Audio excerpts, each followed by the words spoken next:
Havenu Shalom Aleichem. Pemimpin pondok pesantren Al-Zaitun yang dikenal dengan pondok pesantren yang terbesar di Jawa Barat ini, sering melantunkan lagu berbahasa Ibrani. Apa sebenarnya arti dari lagu Ibrani yang dinyanyikan oleh Panji Gumilang ini? Bagaimana tanggapan para ahli akan hal ini? Yuk kita simak. Havenu Shalom Aleichem menjadi ungkapan atau frasa yang kontroversial belakangan ini, di mana ungkapan tersebut dianggap sebagai ungkapan agama dan bangsa tertentu sehingga tidak dapat dipakai oleh agama yang berbeda. Hal inilah yang menjadi tanda bahwa bangsa kita perlu untuk diedukasi. Bahasa Ibrani Shalom Aleichem sama halnya dengan mengucapkan Assalamualaikum dari kata salam yang menggunakan kata sandang al yang kemudian berubah menjadi as sesuai kaidah bahasa Arab.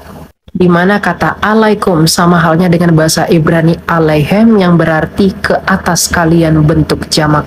Di mana ungkapan ini juga dipakai oleh Yesus Kristus pada Lukas 24 ayat 36 dengan bunyi Shalom Lachem. Sama halnya seperti ungkapan La ilaha illallah, di mana orang Kristen Arab telah menggunakan ungkapan tersebut 600 tahun sebelum kemunculan Islam dalam 1 Korintus 8 ayat 4 hingga 6. Hal ini juga sama dengan kata bismillah, di mana kata bismillah bukanlah original milik kaum muslim, karena ungkapan ini telah digunakan oleh orang-orang Kristen jauh sebelum kemunculan Islam pada abad ke-7. Misalnya dalam Ezra 5 ayat 1, di mana dalam ayat ini ada bunyi Ibrani, Beshum Elah Yisrael, di mana dalam dialek bahasa Arab dibaca dengan bismillah, karena kita perlu mengingat baik bahasa Ibrani, Arab, dan juga Arab merupakan rumpun bahasa Semitik, di mana ayat tersebut ditulis pada tahun 440 hingga 400 sebelum Masehi, atau berjarak kurang lebih 1 milenium dari era Muhammad atau Islam. Bahkan di kalangan Kristen ditemukan inskripsi pada tahun 512 Masehi yang diawali dengan kalimat Bismillah. Demikian juga dengan kata Allah, di mana Kristen Arab terlebih dahulu menggunakan kata Allah, seperti dalam konsili Efesus tahun 431 Masehi, di mana terdapat uskup Arab Harits yang bernama Abdullah, yang berarti abdi Allah. Dengan argumentasi tersebut, mari kita kembali kepada ungkapan Havenu Shalom Aleichem atau Assalamualaikum. Ungkapan Havenu Shalom Aleichem yang berarti sama dengan Assalamualaikum merupakan bahasa. Tentu saja bahasa tidak memiliki agama, jadi tidaklah baik apabila kita memaksakan bahasa tertentu milik agama tertentu dan bahasa tertentu tidak dapat digunakan. Inilah yang menjadi bukti bahwa belajar agama saja tidak cukup, namun kita harus belajar sejarah untuk mendukung keyakinan teologis kita, agar kita tidak mudah menghakimi dan juga menyalahkan orang lain yang pada akhirnya akan mempermalukan diri kita sendiri, di mana bahasa adalah milik Allah. Havenu Shalom Aleichem. Assalamualaikum.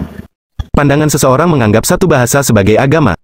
Pandangan seseorang yang menganggap satu bahasa sebagai agama mungkin merupakan pandangan yang ekstrim atau berlebihan. Secara umum, bahasa adalah alat komunikasi yang digunakan oleh manusia untuk berinteraksi satu sama lain. Bahasa memainkan peran penting dalam budaya, identitas, dan pemahaman kita tentang dunia, tetapi tidaklah tepat untuk menganggap bahasa sebagai agama. Agama melibatkan kepercayaan yang dalam dan komitmen spiritual terhadap kekuatan atau entitas yang dianggap suci atau transenden. Agama melibatkan juga sistem kepercayaan, etika, praktik spiritual, dan seringkali berhubungan dengan tujuan hidup dan pandangan tentang Tuhan. Tidaklah wajar atau tepat untuk menganggap satu bahasa sebagai agama. Agama melibatkan keyakinan dan praktik spiritual yang melebihi sekadar penggunaan bahasa sebagai alat komunikasi. Agama melibatkan pertanyaan yang lebih mendalam tentang makna kehidupan, sifat manusia, hubungan dengan yang transenden, dan nilai-nilai moral.